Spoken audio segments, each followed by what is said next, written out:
This is Promoting Positive Mental Health, presented by ICANN. What is positive mental health? Positive mental health is a state of well-being where individuals can cope with life's stresses, realize their abilities, and contribute to their communities. It involves having a positive outlook, maintaining healthy relationships, and effectively managing emotions and challenges. What is the importance of positive mental health? First is academic success. Students who experience depression or mental health issues experience poorer grades, higher dropout statistics, and a generally harder time keeping up with academic tasks. Healthy relationships. Proven links include lower rates of anxiety and depression, higher self esteem, greater empathy, and more trusting and cooperative relationships. Strong, healthy relationships can also help to strengthen your immune system, help you recover from disease, and may even lengthen your life. Resilience and coping skills. The importance of resilience and coping skills is found when emotions are at their peak.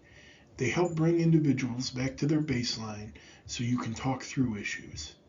And lastly is future success and happiness. Having good mental health can help us see the opportunities that are presented to us and help us live our lives to our fullest. Signs your child may be struggling. First is changes in their behavior or mood. A sign that your child may be struggling is a change in mood. We can all relate to becoming moody when we feel overwhelmed or struggling. Next is social withdrawal, or not wanting to see friends or do activities that they would normally find enticing or fun. Then there's physical complaints. The body and mind connection show that if we are struggling mentally, it will manifest itself in physical conditions. And finally is substance use. The use of substances to ease or hide mental struggles is another sign of poor mental health. Some tips for supporting positive mental health. First, you can encourage physical activity and healthy eating. Then, promote adequate sleep. You can also teach relaxation techniques and stress management skills, or foster strong social connections. And finally, modeling positive behavior and self-care. Here are some ways you can encourage physical activity and healthy eating. Start by leading by example. Children are great copycats. It's something humans in general have evolved to be good at. By leading by example, you can show your children how to lead healthy lives through nutrition. Next, make it fun. Nobody likes a drab meal. Cut vegetables into shapes, have theme nights that encourage healthy foods, or any other way you can imagine to make a healthy meal fun. Involve the whole family. Family dinners have been linked to a lower risk of obesity, substance abuse, eating disorders, and an increased chance of graduating from high school. And finally, limit screen time.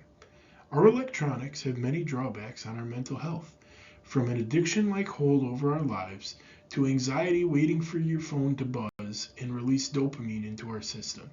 Limiting screen time is a great way to encourage positive mental health. Promoting adequate sleep. Some ways we can promote adequate sleep is limiting screen time before bed. It can help calm our brains and prepare our bodies for sleep. We can create a relaxing bedtime routine, which helps children unwind and relax and help them unpack their day and wind down for bed. We can establish a consistent sleep schedule. Having a consistent sleep routine will help our minds tell our bodies when we are tired. It helps get into a rhythm that we can continue to follow that will allow us to have more rewarding sleep. We can encourage physical activity during the day. If our bodies are tired, so are we. Sleeping after a long day of physical activity is deeper and more rewarding. We can also teach relaxation techniques. Practices like deep breathing and progressive muscle relaxation can help prepare us and our minds for sleep. And finally, you can be a good role model. Give your children positive practices that they can copy. They will be much more likely to develop good sleeping techniques if they have you to look up to.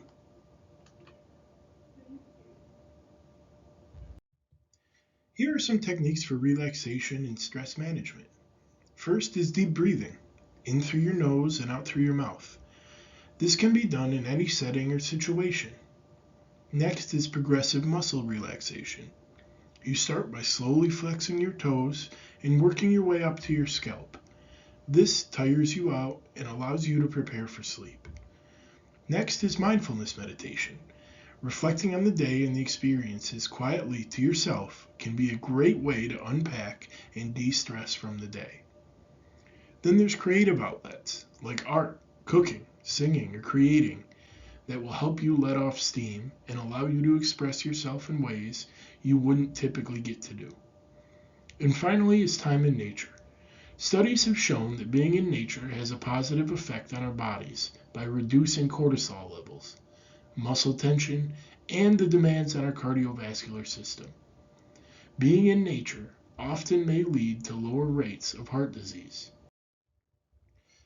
Fostering strong social connections. We can do this by modeling social skills. As mentioned before, children will mimic any behavior they see in the adults in their lives, and social skills are no different. We can promote inclusivity and diversity. A more diverse friend group or association will allow our kids to experience different cultures and ideas and help build resilience within them.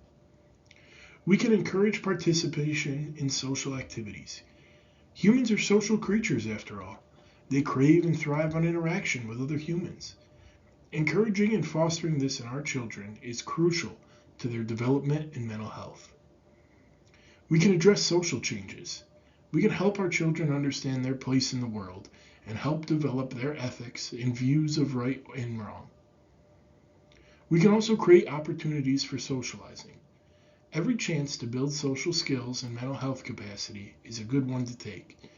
Setting up time with friends or time for activities that your children can socialize at is important for their development. Here are some ways to model positive behavior and self-care. First, we can practice self-awareness. Realize how we're acting around our children. Remember, they're a sponge for learning and behavior, and you are their main source for learning. We can prioritize self-care. Just like on an airplane, you have to secure your own mask before that of your children.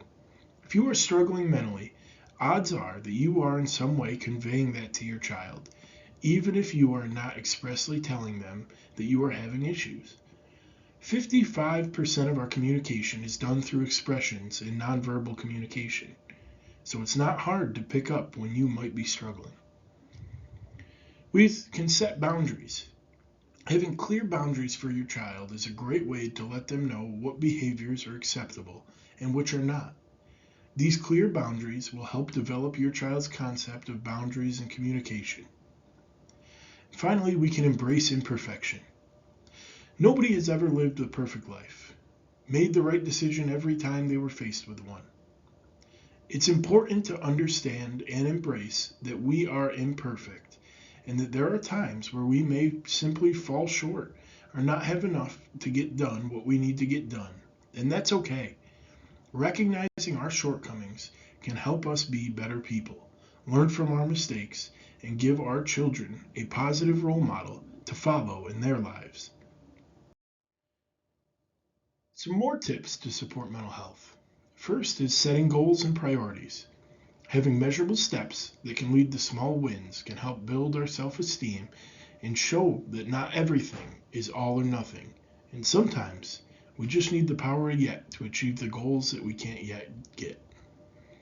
We can practice gratitude, understanding that we can look at our lives and be thankful for the people and things that we do have is important when we look at what can build strong mental health. We can focus on positivity. We can make our own luck and influence the outcomes that we experience in our lives just by staying positive. Even when we fail or do something wrong, it's not cause for extreme overreaction, but it should be treated as an opportunity to learn and grow and have a different outcome the next time. Finally, we can stay connected. Strong connections within our family, friend group, and community help us understand our place in the world.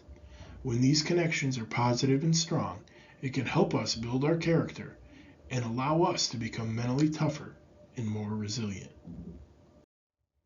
Some more resources. 211. Calling 211 is a referral number for people who need mental health resources in New York State. They will help guide you to who can best help you and what best fits your needs. Next is the system of care. At Utica City Schools, ICANN and many local agencies offer support for students. And finally, online resources like BetterHelp, Talkspace, or OnlineTherapy.com can be reached 24 hours a day and are at the touch of your finger. I want to thank you all for watching, and I hope you have a great month, and we will see you next month.